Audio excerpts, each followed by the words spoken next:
Estamos estudiando la primera de Juan, capítulo 4, versículo 13 al 15. Una vez más lo leeremos y dice: en esto conocemos que permanecemos en Él, y Él en nosotros, que nos ha dado de su Espíritu. Y nosotros hemos visto y testificamos que el Padre ha enviado al Hijo, el Salvador del mundo. Todo aquel que confiese que Jesús es el Hijo de Dios, Dios permanece en Él, y Él en Dios. Es maravilloso ir entendiendo que la gran parte de este libro, de esta primera de Juan, nos habla acerca de nuestro conocimiento de que si en verdad somos verdaderos cristianos. El apóstol Juan quiere que usted y yo tengamos una real seguridad de la salvación. Él no quiere que nosotros tengamos una mirada falsa de si somos salvos o no lo somos. Él quiere con toda propiedad de las Escrituras que usted aprenda a discernir si es un verdadero cristiano. Y si el Espíritu Santo de Dios mora en usted y mora en mí. No solo nos ayudarán estas predicaciones a diferenciar si somos verdaderos hijos de Dios o no lo somos, sino también para diferenciar quiénes y cuáles son los verdaderos hijos de Dios. El énfasis del apóstol Juan es poner en nuestro conocimiento las características de un verdadero cristiano. Llegaremos a reconocer que permanecemos en Dios y Él en nosotros cuando conozcamos que su Espíritu Santo reposa sobre nuestras vidas. Y es así como parte este versículo 13 y dice: en esto conocemos que permanecemos en Él y Él en nosotros. ¿Se ha preguntado alguna vez cómo sé que Dios está dentro de mí? ¿Cómo sé que tengo al Espíritu Santo de Dios morando en mi vida? ¿Cómo puedo llegar a comprender si verdaderamente soy un verdadero cristiano? La palabra del Señor en esta primera de Juan nos ha dado muchas características, y una de ellas es: en esto conocemos que permanecemos en Él.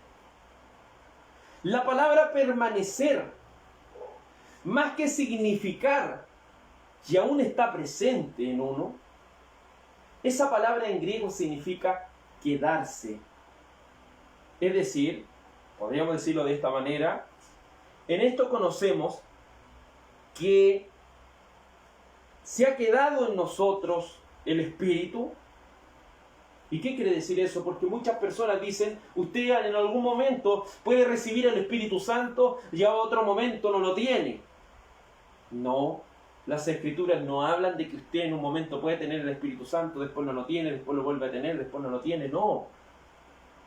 Cuando hablamos de que el Espíritu Santo vino en Pentecostés, no estamos hablando de un Espíritu que va y viene, estamos hablando de un Espíritu Santo que está sobre los hijos de Dios, que está y permanece sobre la iglesia de Cristo.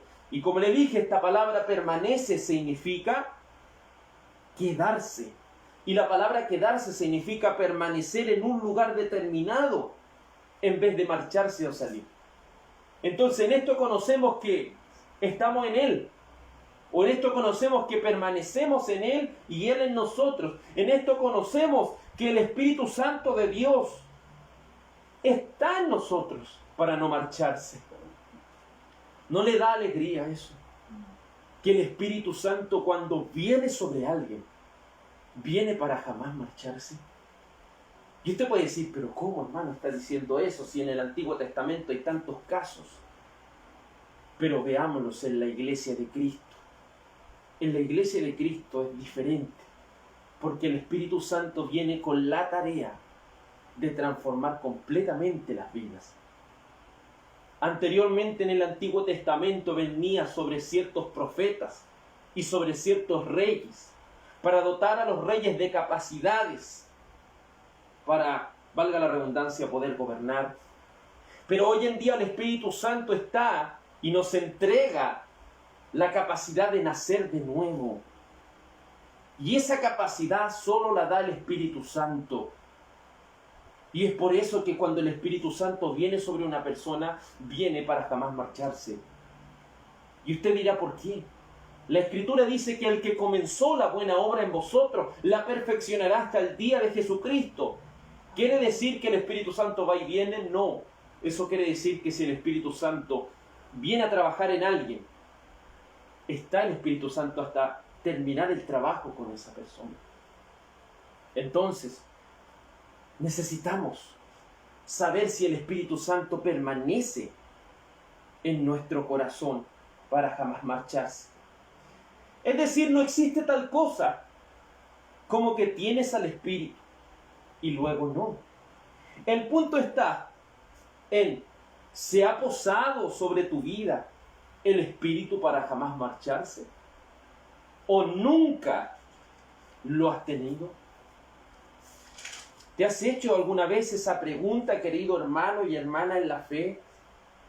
¿Reposa sobre ti el Espíritu Santo de Dios para jamás marcharse? ¿O nunca el Espíritu Santo ha estado sobre ti? Primera de Pedro capítulo 4, versículo 14, dice la palabra del Señor así. Primera de Pedro capítulo 4, versículo 14. Si sois vituperados por el nombre de Cristo, sois bienaventurados, porque el glorioso Espíritu de Dios reposa sobre vosotros. Ciertamente de parte de ellos Él es blasfemado, pero por vosotros es glorificado. El Espíritu Santo de Dios reposa, y esta palabra reposa no significa solo descansar. Esta palabra también denota el posar. Como una mariposa se posa sobre una flor, así el Espíritu Santo se posa en el corazón del hombre para transformarlo. ¿Y cómo sabemos que el Espíritu Santo posa sobre el corazón de una persona? Porque no podemos decir que todo el mundo tiene el Espíritu Santo, eso sería una blasfemia. Pero el Espíritu Santo, con esa capacidad que tiene de hacernos nacer de nuevo, reposa sobre aquellos que son vituperados por el nombre de Cristo. ¿Quieres saber si el Espíritu Santo está sobre ti? Hay gente vituperándote. Es decir, hay gente ofendiéndote porque eres cristiano. Hay gente dañándote porque eres cristiano. Hay personas que se burlan de ti porque tú eres cristiano. Hay personas que ya no te soportan porque eres cristiano. Hay personas que ya no quieren juntarse contigo porque lo único que haces tú es hablar de la Biblia. Déjame decirte que si estas cosas te pasan, es porque el Espíritu Santo está sobre ti. Porque si sois vituperados por el nombre de Cristo, es decir, por causa de Cristo, soy muy bendecido, porque el glorioso Espíritu de Dios reposa sobre vosotros. Si el Espíritu Santo posa sobre ti, hermano, si el Espíritu Santo de Dios posa sobre ti, hermana, es porque vas a sufrir persecución y estás padeciendo persecución por causa de Cristo. La palabra del Señor en San Juan 14, 17, San Juan capítulo 14, versículo 17, nos dicen las Escrituras así. San Juan 14, 17. Y vamos a leer con el contexto desde el verso 15. Dice: si me amáis, guardad mis mandamientos, y yo rogaré al Padre, y os dará otro consolador para que esté con vosotros para siempre. Se da cuenta que como el domingo se predicaba que cada cristiano debe practicar los 10 mandamientos, que cada cristiano debe poner por obra la palabra de Dios, que cada cristiano debe mostrar que verdaderamente Dios le ha transformado. La Escritura nos muestra aquí: si ustedes me aman, ¿qué van a hacer? Van a guardar mis mandamientos. Pero para aquellos que contemplan los mandamientos de Dios, se van a dar cuenta que es imposible cumplirlos, ¿cierto? Es imposible cumplirlos. Por eso dice aquí, y yo, verso 16, y yo rogaré al Padre y os dará otro consolador. Esta palabra consolador es la palabra paracletos, que significa el que va a nuestro lado. Es decir, si ustedes me aman van a guardar mis mandamientos, pero tú dirás, es imposible, Señor, que yo los guarde por completo. Pero ahí el Señor dice, pero yo rogaré al Padre para que les envíe aquel que los va a ayudar. ¿Y quién les va a ayudar? El Espíritu Santo. Y dice que aquí el Espíritu Santo va a estar un momento y se va a ir. Miren lo que dice la Escritura. Para que esté con vosotros para siempre. Entonces el Espíritu Santo está con alguien para siempre. Verso 17. El Espíritu de verdad, el cual el mundo no puede recibir, porque no le ve ni le conoce, pero vosotros le conocéis porque mora con vosotros y estará en vosotros. En segundo lugar, el Espíritu Santo no mora sobre las personas de esta tierra en el sentido de nuevo nacimiento. Porque el Espíritu Santo, muchas veces las personas creen que la única tarea que tiene el Espíritu Santo es transformar vidas. El Espíritu Santo es tan grande que tiene muchos trabajos. El Espíritu Santo es el encargado de mover esta tierra. El Espíritu Santo es el encargado de darle vida natural tanto a personas como a animales. El Espíritu Santo tiene esa capacidad de darle vida a todas las cosas que hay en esta tierra. Pero hablando de salvación, el Espíritu Santo también tiene la capacidad de no solo dar vida natural a las personas, sino de dar una nueva vida y una transformación en el corazón de las personas. Y a eso nos referimos con que el Espíritu Santo no lo puede recibir el mundo.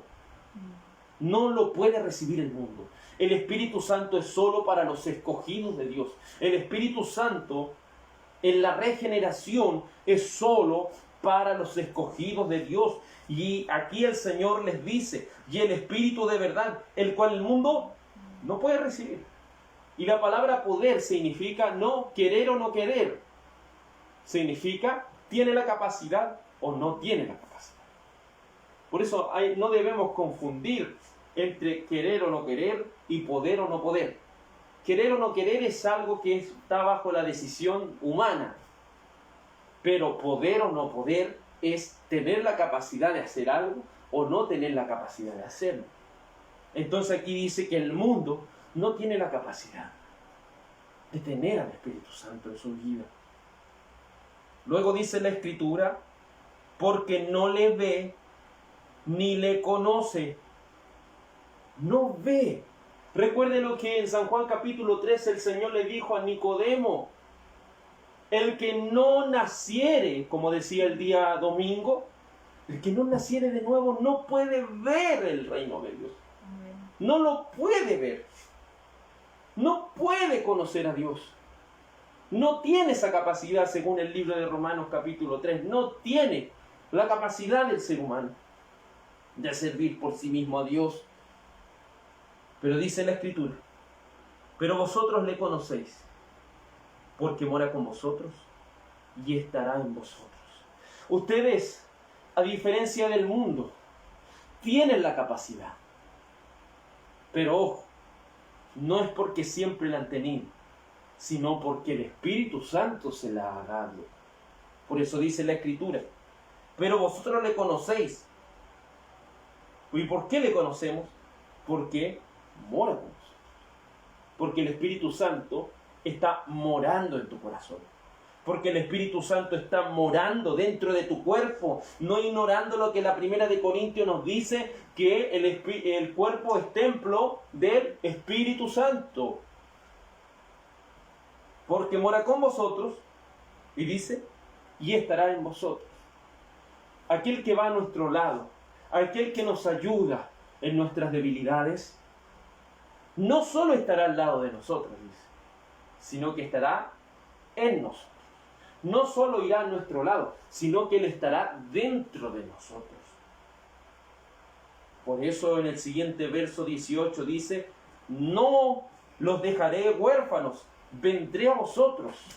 La iglesia no es una iglesia huérfana, porque la iglesia está custodiada por el Espíritu Santo de Dios. ¿Dónde está el Espíritu Santo de Dios? Muchos se preguntan. En la iglesia. Pero la iglesia no son las cuatro paredes que la gente le llama. La iglesia son aquellas personas que componen el cuerpo de Cristo. Siguiendo con esto, el libro de Romanos, capítulo 8. Romanos capítulo 8. Romanos capítulo 8, versículo 9. Las Escrituras nos muestran de esta manera tajante. Dice la Escritura así, Romanos capítulo 8, versículo 9. Mas vosotros no vivís según la carne, sino según el Espíritu. Si es que el Espíritu de Dios mora en vosotros, y si alguno no tiene el Espíritu de Cristo, no es de Dios. Puede ir a la iglesia, puede orar, puede leer la Biblia, puede bautizarse, puede hacer muchas cosas, pero un verdadero hijo de Dios, no vive según la carne. Este término carne, si usted lo estudia con profundidad, no solo significa este cuerpo que usted tiene. Porque ¿qué es el cuerpo sin la mente? ¿Es algo acaso? No es absolutamente nada. El cuerpo, cuando la palabra habla, ¿cierto?, de lo que el cuerpo o habla de la carne, no solo está hablando de este cuerpo físico, sino que está hablando que el pecado que afectó tanto nuestro cuerpo físico como nuestro corazón. Pero alguien que tiene el Espíritu Santo tiene la naturaleza de la carne, pero tiene la naturaleza del Espíritu. Entonces, el Espíritu Santo vence a la carne, por lo cual aquellos que son del Espíritu ya no viven conforme a los deseos de su carne. Y si alguno no tiene el Espíritu de Cristo, no es bien. Si alguno quiere vivir conforme a sus propios deseos, déjeme decirle, no tiene el Espíritu Santo. Si usted dice, es que yo no quiero ir a la iglesia, yo no siento de orar, yo no siento de leer la Biblia, yo no siento de amar a mis hermanos en la fe, yo no siento de predicar el Evangelio, yo no siento de hacer esto y hacer esto otro, es porque no tiene el Espíritu Santo. No lo tiene. Y eso es algo muy claro, muy claro. Hagámonos la pregunta. ¿El Espíritu Santo mora sobre ti? Porque si el Espíritu Santo no mora sobre ti, no mora sobre mí, de nada sirve el esfuerzo religioso para seguir a Cristo. De nada servirá el esfuerzo religioso si el Espíritu Santo no mora en nuestros corazones. Pero como estamos estudiando por medio de las Escrituras, la pregunta es, ¿cómo sé que el Espíritu Santo de Dios mora en mí? ¿Se ha hecho esa pregunta? ¿Cómo sé que el Espíritu Santo de Dios está morando en mi corazón? Es fácil saberlo, pero hoy en día la carnalidad ha querido oscurecer el conocimiento acerca de si tenemos el Espíritu Santo o no. Algunos dicen, ¿tiene usted el Espíritu Santo? Sí, tengo el Espíritu Santo, tengo el Espíritu, dicen ellos, porque hablo en otro idioma, porque hablo, ¿cierto?, en un idioma angelical, dicen algunos. Otros dicen, no, yo tengo el Espíritu porque cuando voy a la reunión danzo, empiezo a bailar dentro de la reunión. Yo tengo el Espíritu porque lloré un día. Yo tengo el Espíritu porque hice esto, porque hice todo. Pero si nos vamos a las Escrituras, ¿qué es lo que verdaderamente significa tener al Espíritu Santo de Dios morando en nuestro corazón? En esto ha fallado el pentecostalismo, en que el pentecostalismo solamente se basa en que la evidencia bíblica de hablar en nuevas lenguas. Pero ¿es eso todo lo que dice la Biblia? ¿Es acaso eso todo lo que dice la Biblia con respecto al Espíritu de Dios? ¿Cómo sé que tengo el Espíritu Santo? ¿Dónde debemos partir para saber si el Espíritu Santo está en nosotros, o si el Espíritu Santo reposa en nuestras vidas, o si el Espíritu Santo está dentro de nosotros para jamás marcharse? Es un tema esencial en nuestro cristianismo, porque si el Espíritu Santo de Dios no está en nosotros, no somos de Cristo. No somos de Cristo, aunque tengamos la apariencia externa del cristianismo. Como lo hemos visto en San Juan capítulo 3. San Juan capítulo 3 es un muy buen lugar donde empezar para saber si tenemos el Espíritu Santo. Y dice San Juan capítulo 3, San Juan capítulo 3, versículo 3. Respondió Jesús y le dijo: de cierto te digo, que el que no naciere de nuevo no puede ver el reino de Dios. ¿Cómo sé que tengo el Espíritu Santo? En primer lugar, el Señor dice, una persona que tiene el Espíritu Santo es una persona que ha nacido de nuevo. ¿Ha nacido usted de nuevo? ¿Ha nacido como una nueva criatura? Y usted puede decir, pero ¿cómo? Como dijo Nicodemo, ¿cómo yo siendo viejo voy a entrar al vientre de mi madre? No estamos hablando de un nacimiento físico, estamos hablando de un nacimiento espiritual. ¿Y cuándo ocurrió ese nacimiento espiritual? Cuando el Señor, según Gálatas capítulo 5, verso 22, Gálatas capítulo 5, versículo 22, ¿cuándo ocurrió el nuevo nacimiento? Unos dicen es que cuando yo me bauticé vino el Espíritu Santo sobre mí. Imposible. ¿Sabe por qué? Porque yo no me podría bautizar si no fuera por el Espíritu Santo. Porque sin el Espíritu Santo, ¿qué es lo que no podría tener? Es lo que dice Gálatas capítulo 5, versículo 22. Mas el fruto del Espíritu es amor, gozo, paz, paciencia, benignidad, bondad, fe, mansedumbre, templanza. Contra tales cosas no hay ley. Una persona que ha nacido de nuevo tiene amor por las cosas del Señor, tiene esa alegría por las cosas del Señor, tiene esa paz para con Dios, tiene esa paciencia para esperar las promesas de Dios, tiene esa benignidad, eso que lo impulsa a poder, ¿cierto?, poner por obra la palabra de Dios, tiene bondad, es decir, la capacidad de ayudar a otros, y tiene fe. Se fija, una persona sin el Espíritu Santo no puede tener fe. Pero hay gente que dice, bautícese y después va a recibir el Espíritu Santo. No puede ser posible, yo no me puedo bautizar sin fe. Porque sin fe es imposible, ¿qué cosa? Agradar a Dios. Por eso, ¿cómo sé que tengo el Espíritu Santo? Tengo el Espíritu Santo porque nací de nuevo. ¿Y cómo sé que nací de nuevo? Porque tengo el fruto del Espíritu Santo. Tengo fe en Cristo. Tengo cierto amor por las cosas de Dios. Tengo gozo y todo lo que sale, ¿cierto?, dentro de lo que es el fruto del Espíritu. Pero se seguirá preguntando, ¿cómo sé que tengo el Espíritu Santo? ¿Cómo sé que el Espíritu Santo permanece en mí para nunca más marcharse? ¿Cómo sé que el Espíritu Santo de Dios está trabajando en mi vida? San Juan capítulo 16. San Juan capítulo 16. Versículo 8, San Juan capítulo 16, versículo 8, dice así la Escritura: y cuando Él venga, ¿cierto? Si usted lee el contexto, es el Espíritu Santo, y cuando Él venga, convencerá al mundo de pecado, de justicia y de juicio. De pecado, por cuanto no creen en mí. Entonces, ¿cómo sé que tengo el Espíritu Santo? Porque creo en Jesús. No podría creer en Jesús si no fuera por el Espíritu Santo. Pero ¿qué significa creer en Jesús? Porque dice el Espíritu Santo nos convencerá de pecado. ¿Qué quiere decir que el Espíritu Santo nos va a convencer de pecado? ¿Está convencido usted y yo de que somos pecadores delante de los ojos de Dios? ¿O hay algo dentro de nosotros que nos dice, es que yo no soy una persona mala? Nunca seremos verdaderos cristianos hasta que reconozcamos nuestra miseria y podredumbre.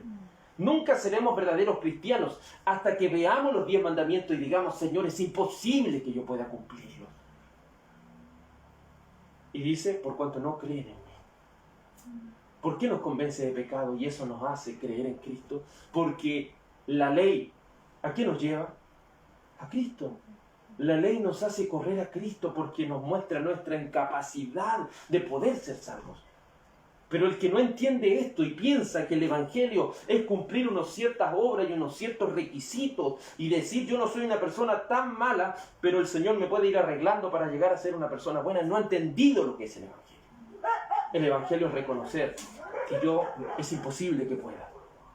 Pero si pongo toda mi fe y toda mi confianza en Cristo, Él me va a perfeccionar por medio del Espíritu Santo. Entonces, ¿qué es lo que hace? El Espíritu Santo me convencerá al mundo de pecado. ¿Por qué? Por cuanto no creen. Y usted puede decir, ¿por qué una persona que dice que le pusieron las manos sobre la cabeza, habló en otro idioma, o una persona que fue a la iglesia, sintió algo lindo, si se puede decir, después se volvió al mundo y nunca más volvió?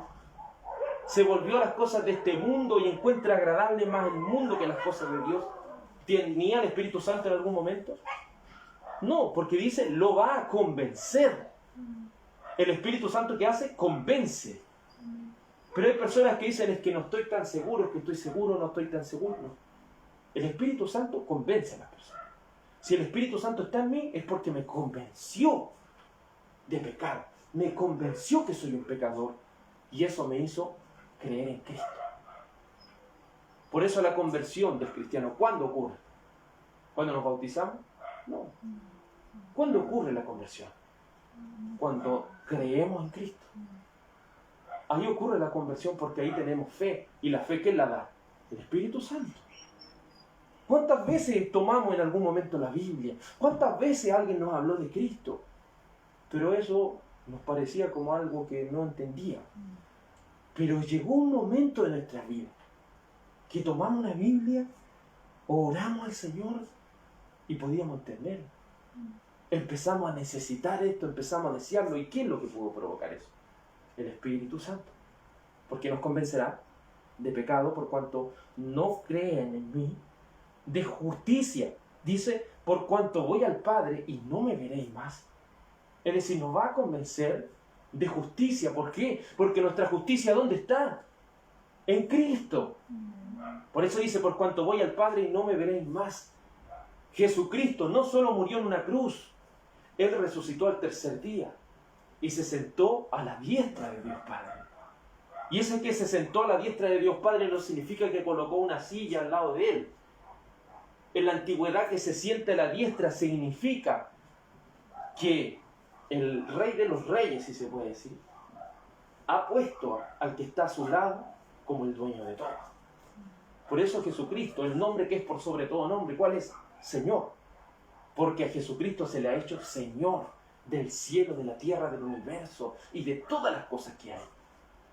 Entonces, cuando vemos que Cristo tiene la supremacía sobre todo, eso solo lo puede entender alguien que ha sido transformado por medio del Espíritu Santo. Y convencerá al mundo de juicio, por cuanto el príncipe de este mundo ha sido juzgado. Una persona que tiene el Espíritu Santo está convencido que si bien el diablo no ha sido quitado del mundo aún, sí está convencido que el diablo tiene su fin. Nunca puede decir, pero en algún momento el diablo puede ganar. No puede decir eso jamás. Porque sabe que el príncipe de este mundo ya está juzgado. Solo él está esperando que esa condena sea efectiva. Y el Señor le ha dado un tiempo para que eso acontezca, según lo que hemos estudiado en el libro de Apocalipsis. Entonces nos va a convencer de pecado, justicia y de juicio. Pruebas de que tenemos el Espíritu Santo. San Juan capítulo 14, verso 26. San Juan 14, 26 dice las Escrituras. Mas el Consolador, el Espíritu Santo, a quien el Padre enviará en mi nombre, Él os enseñará todas las cosas y os recordará todo lo que yo os he dicho. ¿Por qué la iglesia se debe reunir? ¿Por qué la iglesia debe reunirse? ¿Por qué, se preguntará usted? Porque el Espíritu Santo, ¿qué nos hace aquí? Nos enseña y nos recuerda. Nos enseña y nos recuerda. también, ¿cierto? Cuando salimos de la iglesia y vamos a vivir nuestras vidas, ¿qué es lo que hace el Espíritu? Nos enseña cuando leemos la Biblia. ¿Y qué nos hace? Nos recuerda. Por eso son dos cosas importantes en la vida del cristiano: la enseñanza y que el Espíritu Santo siempre nos esté recordando las cosas. Pero si no leemos nunca la Biblia, si no somos enseñados nunca por la palabra de Dios, ¿cómo el Espíritu Santo nos va a recordar todas las cosas? Si el Espíritu no es algo así que a usted le meta toda la Biblia en la cabeza, no. El Espíritu Santo se trata de que mientras usted va estudiando, el Espíritu Santo le va ayudando en los momentos precisos a que justo venga el texto de la palabra del Señor. A que justo en la predicación se vayan enseñando las cosas del Señor. Nos va a recordar y enseñar todas las cosas. También la palabra del Señor en el libro de Hechos, capítulo 1, versículo 8. Hechos, capítulo 1, versículo 8, dice así la palabra del Señor: aquellos que tienen al Espíritu Santo. Hechos, capítulo 1, versículo 8. Pero recibiréis poder cuando haya venido sobre vosotros el Espíritu Santo, y me seréis testigos en Jerusalén, en toda Judea, en Samaria, y hasta lo último de la tierra. Aquellos que tienen al Espíritu Santo, ¿qué han recibido? Poder. Y ese poder no es para saltar, ni gritar, ni hacer grandes señales. Ese poder que hemos recibido es para hacerle testigo al Señor. Es decir, para predicar el Evangelio. Entonces, aquellos que tienen al Espíritu Santo sienten esa necesidad de predicar a Cristo. Sienten esa necesidad de hablar de Cristo a otros. ¿Siente usted esa necesidad? ¿Siente usted esa necesidad de compartir la palabra de Dios con otros? Si verdaderamente eso lo siente y está dentro de usted, es porque usted es un verdadero cristiano. Porque ha recibido poder y usted le va a ser testigo al Señor. Es decir, va a predicar a Cristo donde quiera que se encuentre. Va a hablar de Él. Luego la Escritura, la palabra del Señor nos dice en Romanos capítulo 8,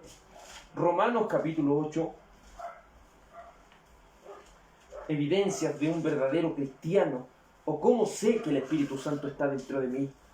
Romanos 8:1 dice la Escritura: ahora pues, ninguna condenación hay para los que están en Cristo Jesús, los que no andan conforme a la carne, sino conforme al Espíritu. Aquellos que tienen al Espíritu Santo no andan conforme a la carne. ¿Y usted qué quiere decir eso? Recuerde que cuando el hombre y la mujer pecaron delante de los ojos de Dios en el huerto de Edén, nació lo que se conoce como el pecado original. Y el pecado original no significa, ¿cierto?, que comieron una fruta y ahí pecaron. No, significa que el pecado afectó nuestra raíz. La raíz del ser humano está contaminada con el pecado. Por lo cual cada niño que nace no es un niño inocente, es un pecador. Cada niño que nace sobre esta tierra nace siendo un pecador. Pero usted dirá, ¿cómo? ¿Cómo David se atreve a decir que en pecado lo concibió su madre? Es decir, desde que el espermio, ¿cierto?, atravesó el óvulo y ocurrió aquella concepción, él se había transformado en un pecador. Y usted puede decir, pero si un niño cuando nace, no nace pecando. Pero a medida que va creciendo, va demostrando que es un porfiado, va demostrando que es un insolente, va demostrando que alguien que siempre que usted le dice, no haga esto, lo quiere hacer. Eso se lo enseñó los compañeros, eso se lo enseñó el mundo, se lo enseñó un tío, un papá. ¿Quién se lo enseñó? Nadie. Porque el pecado ha afectado la raíz de ese ser humano. Entonces entendemos con eso que una persona que no tiene el Espíritu Santo, ¿qué hace? Vive conforme al mundo. Por eso usted puede ver que las personas de este mundo viven despreocupadas de las cosas de Dios. Pero alguien que tiene el Espíritu Santo es alguien que va a vivir su vida conforme al Espíritu Santo. Va a vivir su vida conforme a la palabra de Dios y no conforme a los deseos de su carne. Es una prueba y una evidencia de que el Espíritu Santo está sobre usted. Primera de Corintios 12, versículo 3. Primera de Corintios 12, versículo 3. Nos muestra así la palabra del Señor. Evidencias de que el Espíritu Santo verdaderamente mora dentro de nosotros. Primera de Corintios 12, versículo 3. Por tanto os hago saber que nadie que hable por el Espíritu de Dios llama anatema a Jesús. Y nadie puede llamar a Jesús Señor, sino por el Espíritu Santo. Recuerde que llamar a Jesús Señor no significa, no lo imaginemos que usted no va a poder decir Señor, cualquier persona puede decir Señor. Incluso cuando usted empieza a hablar con la gente de Cristo o pasa mucho tiempo con la gente, hasta ellos se les pega, dice, ¿cómo está? Bien, gracias al Señor, dicen.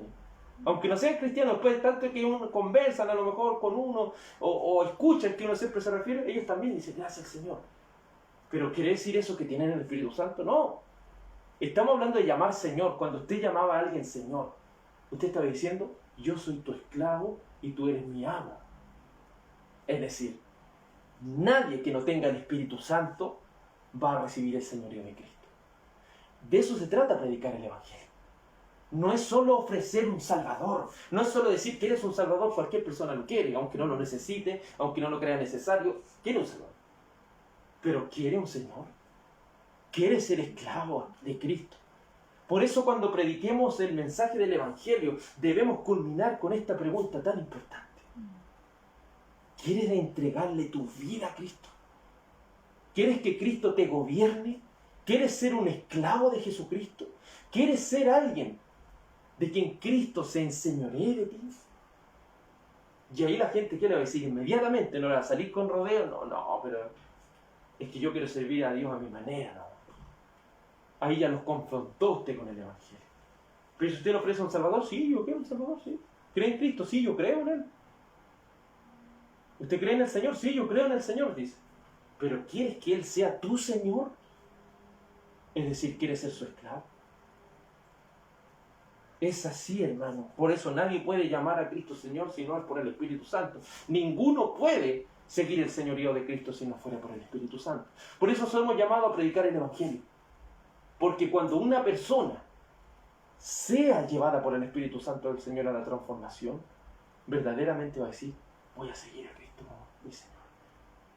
Voy a entregar mi corazón a Cristo y lo voy a hacer el Señor de mi vida. O no necesariamente se lo va a decir, pero cuando tenga ese encuentro con la palabra de Dios, se va a ver tan movido a hacer su voluntad que no va a poder resistirse a hacer la voluntad de nuestro Salvador. La palabra del Señor dice en el libro de Isaías 59, verso 21. Isaías 59, verso 21. ¿Cómo sé que tengo el Espíritu Santo? Isaías 59, versículo 1. Isaías 59, verso 21. Dice así la palabra de Dios. Y este será mi pacto con ellos, dijo Jehová. El Espíritu mío, ¿cierto? El Espíritu está con E mayúscula, por lo cual es el Espíritu Santo, dice. Verso 21, el Espíritu mío que está sobre ti y mis palabras que puse en tu boca no faltarán de tu boca, ni de la boca de tus hijos, ni de la boca de los hijos de tus hijos, dijo Jehová, desde ahora y para siempre. Quiere decir que si usted tiene hijos, todos van a seguir al Señor. No está queriendo decir eso. Lo que está queriendo decir aquí es que cada hijo del Señor, ¿qué va a tener en su boca? La palabra. La palabra va a ser algo abundante en su boca. La palabra del Señor va a ser algo que esta persona, ¿cierto?, no puede dejar de hablar de Cristo. No puede dejar de hablar de Cristo. Y obviamente es algo tan lógico. Nunca vamos a poder hablar del verdadero Cristo hasta que no leamos ¿qué cosa? La Biblia. Si no leemos la Biblia nunca vamos a estar predicando a Cristo. Pero cuando leemos la Biblia y vamos aprendiendo de esto y nos vamos llenando de esta palabra del Señor, no podemos dejar de hablar de Cristo. No podemos. Es nuestro tema más importante, nuestro tema central. Y cada vez que damos una opinión de una cosa que va saliendo en la vida real, que va saliendo en las noticias, que va saliendo en las cosas, nuestra opinión es de acuerdo a lo que diría Cristo. Por decir, cuando murió este joven, ¿Qué diría Cristo en ese momento? No sé si le pasó a usted, pero a mí el tiro se me vino un texto de la palabra del Señor. Y pude responder con respecto a lo que la palabra del Señor dice de eso. Pero eso, ¿qué va a llevar a la gente? A que quiera uno matarlo. ¿Se acuerda cuando estudiamos, cuando recién empezó esto de la crisis social y todo eso? ¿Qué decía? Que podíamos ir contra la ley y faltarle el respeto. No, dice, no en vano lleva la espada. ¿O usted cree que el carabinero lleva la pistola por llevarla? No. Porque tiene que llevarla por si acaso. No, si uno le falta el respeto a la autoridad y si uno quiere abalanzarse contra la autoridad, ¿qué estamos haciendo ahí? Y la autoridad, ¿qué es lo que representa? Lo que Dios ha establecido. Entonces, cuando vamos y hablamos estas cosas, no podemos quedarnos callados, hermano. Cuando estaban hablando de la homosexualidad, cuando están hablando del lesbianismo, cuando están hablando del aborto, cuando están hablando de todas estas cosas, podemos quedarnos callados, ¿cierto? Como que los textos empiezan a abundar en nuestra mente y no podemos quedarnos callados. Porque esa es prueba de que la palabra de Dios no va a faltar. Y por siempre no va a faltar en los hijos de Dios. ¿Por qué? Porque el Espíritu Santo está en sus corazones. Porque el Espíritu Santo está en nuestras vidas. La palabra del Señor también nos dice en Judas 1:20. Judas 1:20. ¿Cómo sé que tengo el Espíritu Santo? Judas 1:20. Pero vosotros, amados, edificaos sobre vuestra santísima fe, orando en el Espíritu Santo. Una persona que tiene el Espíritu Santo, ¿qué dice? Ora por el Espíritu Santo. Es decir, es alguien que quiere orar, es alguien que necesita orar. ¿Por qué necesita orar? ¿Por qué quiere orar? Porque el Espíritu Santo está en su corazón. Y si el Espíritu Santo está dentro de nosotros, vamos a querer orar. ¿Y qué significa orar en el Espíritu? Como dijo algunas personas, no, yo oro en el Espíritu porque hablo unas palabras en real y estoy hablando con otro idioma. Eso no es orar en el Espíritu. Recuerde que ser lleno del Espíritu es ser lleno de la palabra. Y orar por el Espíritu es orar con la palabra. Orar por medio de la palabra del Señor. No orando por cualquier cosa que se me viene a la mente. Orando porque tu palabra, Señor, dice eso. Porque tu palabra dice esto otro. Porque tu palabra dice esto. Porque tu palabra, lo que dice la Biblia dice esto. Eso es orar en el Espíritu. Pero alguien que no tiene el Espíritu Santo, ora por puras cosas que se le vienen a su mente. No es que yo creo, Señor, que esto, tú me puedes dar esto, me puedes dar esto otro, Señor. Piden puras cosas que no tienen ni un sentido, ni una base bíblica. Ni una base bíblica. Orar en el Espíritu. Tiene el deseo de orar, pero de orar como el Señor. Como el Señor, ¿cierto? Se lo dice por medio de la Escritura. El Espíritu Santo no lo da un hombre. No lo da alguien que usted le habló. Usted puede decir, pero es que una persona a mí un día me habló de Cristo. Y yo en ese momento sentí ese deseo por seguir las cosas del Señor. ¿Quería decir que la persona que me estaba hablando tenía el Espíritu Santo? No, no necesariamente. Porque el Espíritu Santo no le da un nombre. Mire lo que dice San Juan capítulo 3. El Espíritu Santo, usted no puede decir ya, voy a poner la mano sobre alguien y yo le voy a dar el Espíritu Santo a alguien. No puedo hacer eso. El Señor lo dijo claramente. Si el Espíritu Santo es Dios y Dios es soberano, Dios hace como Él quiere. Por lo cual San Juan capítulo 3,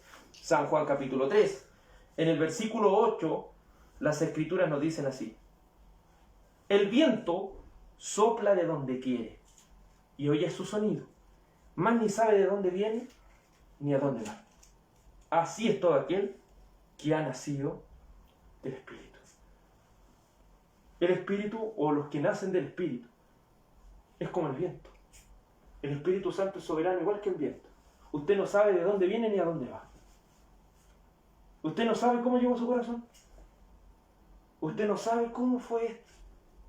Pero si algo sabe, es que no una persona le infundió el Espíritu, sino que fue Dios mismo, que en ese momento utilizó las palabras de alguien las palabras obviamente de Dios, para que Él entrara a nuestro corazón y nos hiciera nacer de nuevo. ¿Se fija? El Espíritu es como el viento. No sabe de dónde viene ni de dónde va. Solamente nace la persona por la voluntad de Dios, No puede ser motivado por los hombres, no puede ser motivado por las campañas evangelísticas o por cuánto usted esté orando por una persona. Orar por una persona es importante, pero quien da el Espíritu Santo es Dios, y Él es soberano. Él no actúa bajo nuestros requisitos ni imposiciones, sino bajo su propia voluntad. Volvamos a la primera de Juan, capítulo 3, versículo 13, y dice: en esto conocemos que permanecemos en Él, y Él en nosotros, en que nos ha dado de su Espíritu. ¿Quiere un hermano, una persona o alguien que le habló? No. El Señor es el que nos ha dado de su Espíritu. De nosotros es predicar la palabra de Dios, pero quien da el Espíritu es el Señor. ¿Queda claro, cierto, esa parte?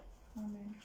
Dice el verso 14: y nosotros hemos visto y testificamos que el Padre ha enviado al Hijo, el Salvador del mundo.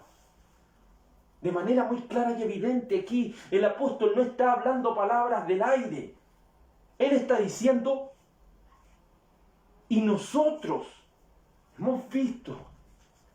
Si les predica el Evangelio el apóstol Juan de esta manera, es porque él no lo imaginó, él no soñó, es un día, él un día no tuvo una visión de estas cosas, él lo vio. Por eso cuando estudiamos Juan 1.1, de la primera de Juan 1.1, ¿qué dice?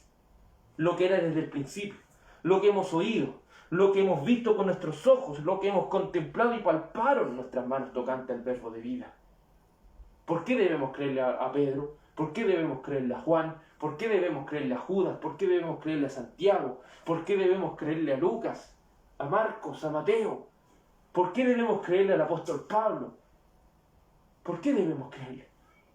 Porque ellos lo vieron. Ellos lo vieron, ellos lo oyeron, ellos lo palparon. Porque ellos verdaderamente, dice la Escritura, y testificamos. Es decir, afirmamos y declaramos que estas palabras son ciertísimas y veraces. Estas palabras son verdaderas, porque lo hemos visto. Por eso tenemos una fe tan grande en la Biblia. Usted dice, pero es que la Biblia la escribieron los hombres. Obviamente los hombres la escribieron con una mano, pero a la vez ellos fueron inspirados por el Espíritu Santo de Dios. Y a la vez ellos presencialmente vieron estas cosas. Por eso nadie más puede escribir la Biblia. Nadie más puede añadir un libro a la Biblia, un capítulo a la Biblia. Nadie más puede hacerlo. Porque no tenemos inspiración divina.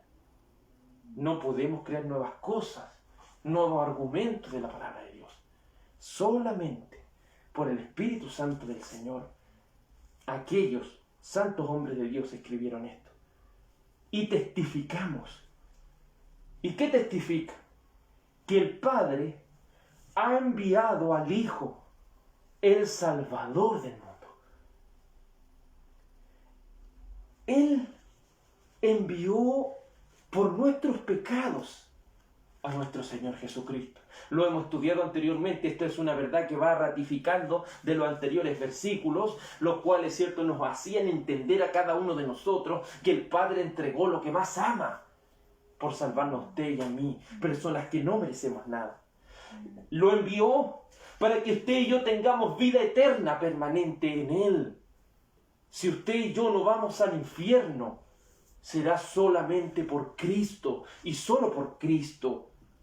Lo envió para que usted y yo seamos reconciliados para con Dios. Esa reconciliación, recuerde que no podemos predicar el Evangelio y decir Dios te ama. No podemos decirle eso. ¿Cómo debemos decir? Dios está enojado contigo. Dios está enojado contigo. Y la gente va a retroceder inmediatamente. ¿Pero cómo? ¿Has escuchado los 10 mandamientos? Y ahí usted empieza a decirle los 10 mandamientos. ¿Podrá decirle a aquella persona, yo eso lo he cumplido? Y si una persona le sale porfiada y dice, no, yo lo he cumplido, dígale un ejemplo de lo que los mandamientos significan. Y ahí van a quedar, pero frente a la palabra del Señor. Y van a tener dos opciones. Volverse a su oscuridad o que el Espíritu Santo venga y les dé vida. Por eso el Señor ha hecho una obra tan grande en la cruz del Calvario. Un compañero que le gusta burlarse quizás de las cosas del Señor, o no sé si decirlo burlarse, pero sí le gustan las cosas del oculto, si lo podemos decir. Se sorprendía cuando le hablaba acerca de lo que la Biblia decía, que el Señor en su estado más débil, en el estado de un ser humano, viniendo en la familia más pobre, pudo vencer al diablo en su máximo poder. El Señor en su estado más débil pudo vencer al enemigo. Y no solo eso, sino que el Señor en su estado más débil y aún muriendo, le pudo decir a la muerte, muerte, yo soy tu muerte. Es decir, venció a la muerte, el diablo, a los demonios, a todo, en su estado más débil. No podía creerlo, después fui a dejar un carro, volví ahí, estaba esperando, como diciendo, pero ¿cómo? Así, una cosa así.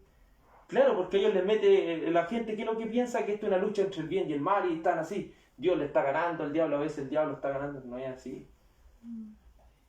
Tan así que a la vuelta cuando volví con el carro le dije a esta persona, tan así que el Señor aún ni siquiera se ha levantado de su trono.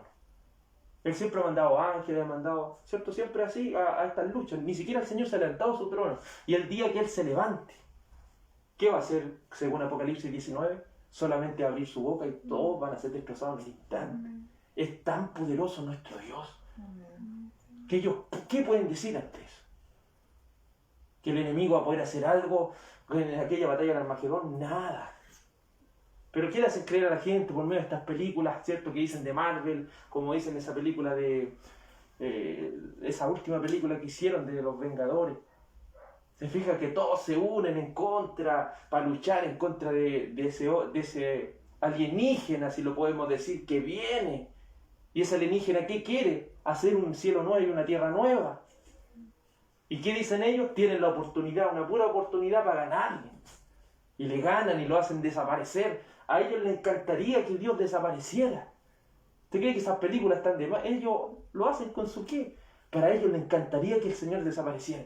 Porque para ellos el Señor es un malo que va a hacer ir al infierno a tanta gente. Va a hacer desaparecer tanta gente.